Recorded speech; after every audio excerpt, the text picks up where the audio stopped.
Chị Huyền ơi, đây, thằng cháu của em đang phân vân giữa xe AB với xe Exciter á, là chị có thể tư vấn cho nó không để nó chốt cái xe đó luôn. Thì đây hôm nay là chị sẽ tư vấn cho một cái xe phù hợp. Thì theo chị thì bên cái dòng AB là của hãng Honda, nó cũng một trong những cái dòng hot hiện nay.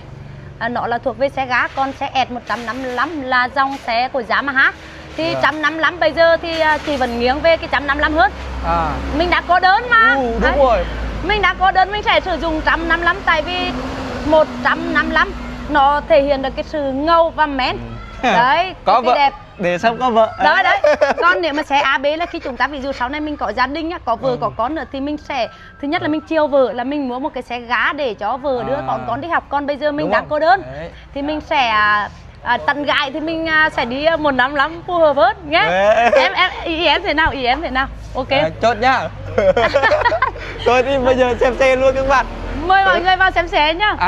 Tính của nó thì nó hay ngại lắm các bạn, rất là ngại luôn. Đấy, đi. Các em gái mà đang theo dõi kênh của Sứa, nếu mà em nào mà mẹ độc thân gì cũng được. Chưa chồng nữa. Chưa chồng thì... hoặc chồng chê chồng bò mẹ đơn thân.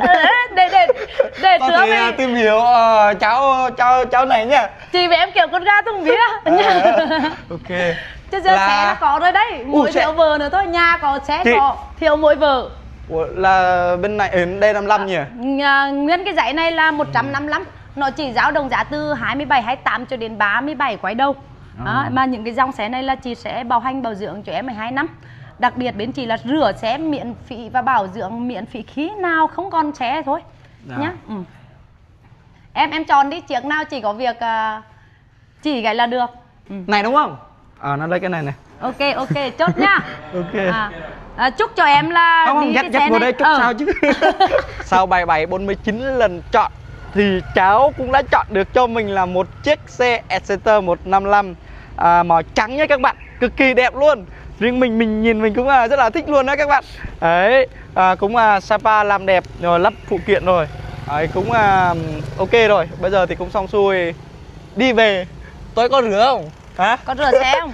Đây và bây giờ cửa hàng sẽ có một món quà nhỏ để tặng lì xì may mắn cho em ấy. Chị có ít lòng nhiều, chị lì xì cho em và chị chúc em đi tốt dùng bền, và đặc biệt nữa sử dụng cái xe này gặp nhiều may mắn và có người yêu để hôm nào tụi chị rực rỡ nhá. Ok không? Ok, rất là cảm ơn chị Huyền nhá, rất là hỗ trợ nhiệt tình luôn các bạn. Đấy, rồi chào tất cả các bạn nhá. Rồi, cảm ơn tất cả mọi người.